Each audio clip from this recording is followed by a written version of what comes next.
നമസ്കാരം. ശബരിമല സ്വർണ്ണപ്പാളി വിവാദം കോൺഗ്രസിനെ തിരിഞ്ഞുകൊത്തുമെന്ന ഏഷ്യാനെറ്റ് ന്യൂസിലെ ഉണ്ണി ബാലകൃഷ്ണൻ അവതരിപ്പിക്കുന്ന സർജിക്കൽ സ്ട്രൈക്ക് എന്ന എപ്പിസോഡിന്റെ തലക്കെട്ടിനെതിരെ KPCC ഡിജിറ്റൽ മീഡിയ സെൽ അംഗം വീണ എസ് നായർ ഫേസ്ബുക്ക് കുറിപ്പിലൂടെയാണ് വീണ രൂക്ഷ വിമർശനവുമായി രംഗത്തെത്തിയിരിക്കുന്നത്. പരിപാടി ഏഷ്യാനെറ്റ് ഡെസ്ക് പരിശോധിക്കണമെന്നും വസ്തുതകൾ പരിശോധിച്ച് റിപ്പോർട്ട് ചെയ്യാൻ തയ്യാറാകണമെന്നും വീണ പങ്കുവച്ച കുറിപ്പിൽ പറയുന്നു. എപ്പിസോഡിലൂടെ പിണറായിയെയും സർക്കാരിനെയും ന്യായീകരിക്കാൻ ശ്രമിക്കുകയാണെന്നും വിമർശനമുണ്ട്. സ്വർണ്ണപ്പാളി കേസിൽ ബോർഡിന് യാതൊരു പങ്കുമില്ല എന്ന് ദേവസ്വം വിജിലൻസ് കണ്ടെത്തിയെന്നും അത് കോടതി വിധിയിലുണ്ടെന്നും എപ്പിസോഡിൽ പറയുന്നതായിട്ടാണ് വീണ ഫേസ്ബുക്ക് കുറിപ്പിൽ പറയുന്നത്. വീണയുടെ ഫേസ്ബുക്ക് കുറിപ്പിലെ ചില ഭാഗങ്ങൾ ഇങ്ങനെയാണ്. ശ്രീ ഉണ്ണി ബാലകൃഷ്ണന്റെ സർജിക്കൽ സ്ട്രൈക്കാണ് ഈ പോസ്റ്റിന് ആധാരം. ശബരിമല വിഷയം കോൺഗ്രസിനെ തിരിഞ്ഞുകൊത്തും എന്നതായിരുന്നു ആ എപ്പിസോഡിന്റെ തലക്കെട്ട്. അതിനു മുമ്പ് ഏഷ്യാനെറ്റ് ന്യൂസിനോട് ഒരു അഭ്യർത്ഥന. സംസ്ഥാനത്തെ 1-ാം നമ്പർ ചാനലാണ് ഏഷ്യാനെറ്റ്. ഏറ്റവും കൂടുതൽ ആളുകൾ കാണുന്ന ചാനൽ, നേരോടെ നിർഭയം നിരന്തരം വാർത്തകൾ ചെയ്യുന്ന മലയാളിയുടെ അഭിമാന ചാനൽ.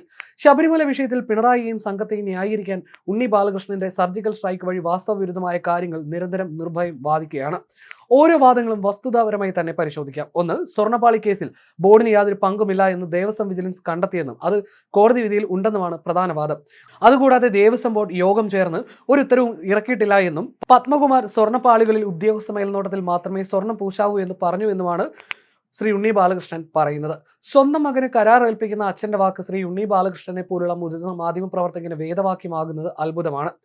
ഒക്ടോബർ 10 ഹൈക്കോടതി വിധിയുടെ 2ാമത്തെ പേജിൽ ദേവസ്വം ബോർഡിന്റെ പങ്ക് കോടതി എടുത്തു പറയുന്നുണ്ട്. ബോർഡിന്റെ ഭാഗത്ത് ഗുരുതരമായ വീഴ്ച സംഭവിച്ചിട്ടുണ്ട്. സ്വർണ്ണപ്പാളികൾ ചെമ്പുപാളികൾ എന്ന് രേഖപ്പെടുത്തിയത് ബോർഡിന്റെ തീരുമാനപ്രകാരമാണെന്ന് വ്യക്തമാണ്. ഇത്രയും വ്യക്തമായ ഒരു വിധി ഉണ്ടായിരിക്കെ ബോർഡിനെതിരെ യാതൊരു പരാമർശവുമില്ല എന്ന് ശ്രീ ഉണ്ണി ബാലകൃഷ്ണൻ നടത്തിയ പ്രസ്താവന തെറ്റിദ്ധരിപ്പിക്കുന്നതാണ്. പിണറായി പോലീസ് ഇന്ന് കേസെടുത്തിട്ടുമുണ്ട്. 2, ദേവസ്വം വിജിലൻസ് സ്വർണ്ണപ്പാളി സംബന്ധിച്ച് അന്വേഷണം റിപ്പോർട്ട് മുദ്രവെച്ച കവറിൽ സമർപ്പിച്ചിട്ടുണ്ട്.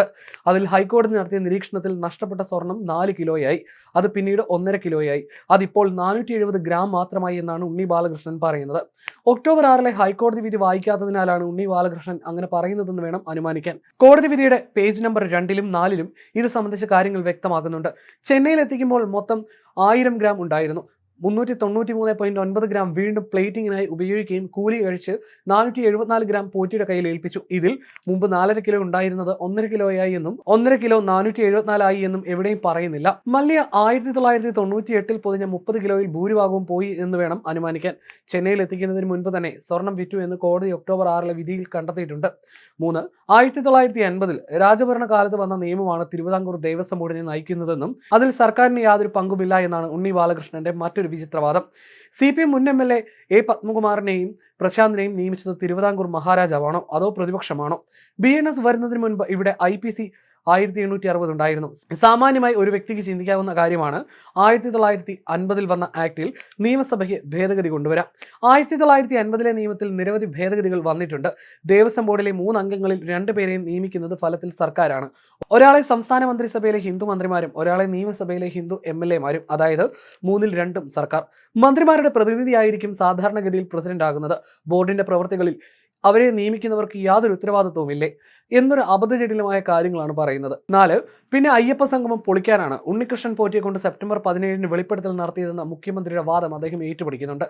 10/9/2025 ഈ വിഷയം കോടതി പരിഗണിക്കുന്നത്. 17/9/2025 കോടതിയുടെ സുപ്രധാന വിധി വരുന്നു. ഈ വിധിയിലാണ് സ്വർണ്ണപ്പാളി സംബന്ധിച്ച ദുരൂഹത മറനീക്കി പുറത്തു വരുന്നത്. ഇതിനുശേഷമാണ് പ്രതിപക്ഷം 19/9/2025 അടിയന്തര പ്രമേയ നോട്ടീസ് നൽകുന്നത്. ഇതിൽ ഏതാണ് ദുരൂഹത? പോറ്റി വെളിപ്പെടുത്തൽ നടത്തിയത് ഏഷ്യാനെറ്റ് ന്യൂസിലൂടെയല്ലേ? അപ്പോൾ ഏഷ്യാനെറ്റ് ആണോ ഗൂഢാലോചന നടത്തിയത്? പറയുന്നതിന് ഒരു ലോജിക്ക് വേണ്ടേ? സർജിക്കൽ സ്ട്രൈക്ക് പരിപാടി ഏഷ്യാനെറ്റ് ഡെസ്ക് പരിശോധിക്കണം. വസ്തുതകൾ പരിശോധിച്ച് റിപ്പോർട്ട് ചെയ്യാൻ ഡെസ്ക് തയ്യാറാകണം. അല്ലെങ്കിൽ നുണയോടെ നിരന്തരം നിർഭയം എന്നാക്കണമെന്നും വീണയുടെ കുറിപ്പിൽ പറയുന്നു.